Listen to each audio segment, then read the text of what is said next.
En voulant s'attaquer à l'alcoolisme des jeunes, Roselyne Bachelot serait-elle en train de menacer toute une économie basée sur la dégustation de vin?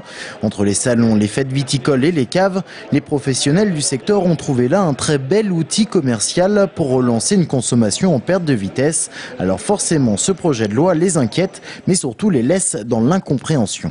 Il faut voir que l'évolution qui a été faite par la filière, la prise de conscience de la filière, regardez les messages qui sont adressés dans tous les salons, la présence des éthyliotests maintenant dans tous les salons pratiquement quasi systématique.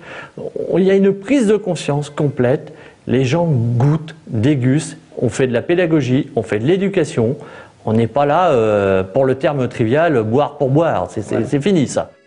Incompréhension, d'autant plus qu'entre les open bars et les dégustations de vin, les publics sont totalement différents. D'un côté, des jeunes amateurs d'alcool fort ou de mélange industriel, de l'autre, des consommateurs plus âgés à la recherche du goût et de la qualité.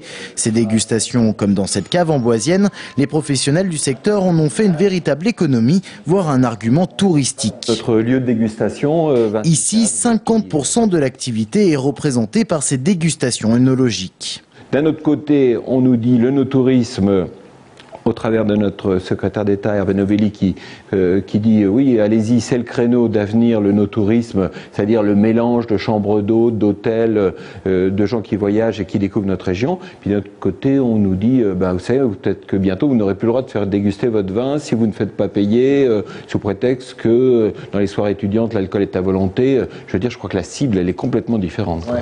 Si c'est juste pour proposer les vins sans dégustation, le lieu perd nettement son intérêt. Sans les dégustations, la filière vin perdrait une force promotionnelle, mais aussi un très bel outil touristique, avec une résonance particulièrement importante en Touraine. Dans le département, elles sont une centaine d'exploitations viticoles à proposer de tester leur breuvage.